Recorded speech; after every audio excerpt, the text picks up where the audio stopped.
Hello students, welcome back to the biology class. So we finished the chapter number 10, that is the microbes in the human welfare. And now today we are going to start with the 8th chapter, that is the human health and diseases. So in this chapter we will be learning about the negative side of the microorganism and then how human body fights against these microorganisms, what you call it as immunity. So the detail of immunity, some of the diseases and the life cycle of some of the microorganism along with the drug abuse are the topics in this chapter.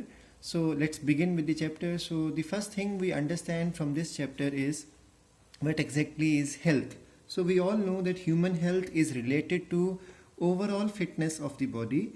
This fitness of the body sometimes get altered due to one or the other factor. So there are many factors in the environment and there can be even internal factors also which may affect negatively or which may affect the fitness of the human body. So these factors include bacteria, viruses, environmental contaminations.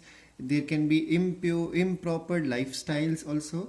And in this chapter we are going to deal with the human health and we'll deal with the microbes which are involved with the diseases. So health according to World Health Organization WHO.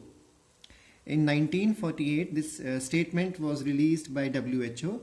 It's again copied exactly from the NCERT what I am speaking. So according to WHO, if you read these paragraph, you will find the definition of definition of health is given.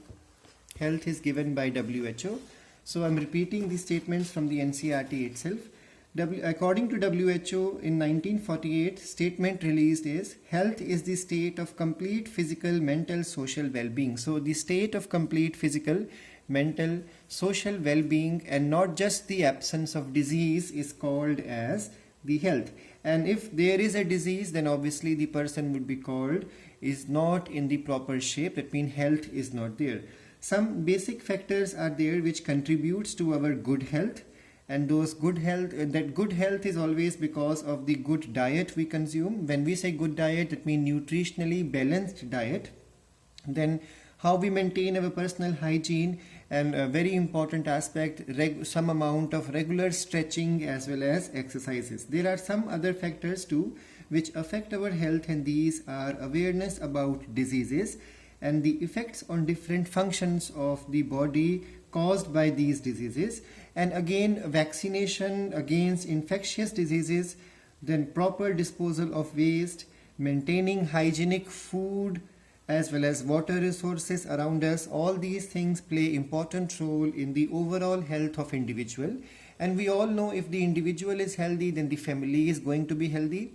And if the family is healthy, then the society. And then that means the whole nation would be a better, efficiently functioning nation. That means the country would become a developed country.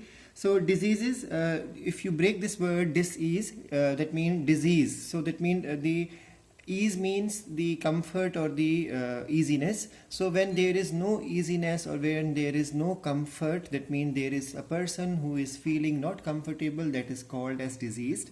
So disease is the malfunctioning of the body or a part of body due to one reason or the other reason. So any change from the normal state of the body which causes discomfort or disability in the body is called as disease.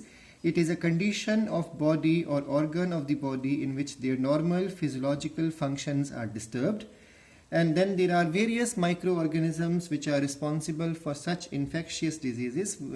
They can be either bacteria, virus, fungi, protozoa, even worms are there, and disease causing organisms are called as pathogen.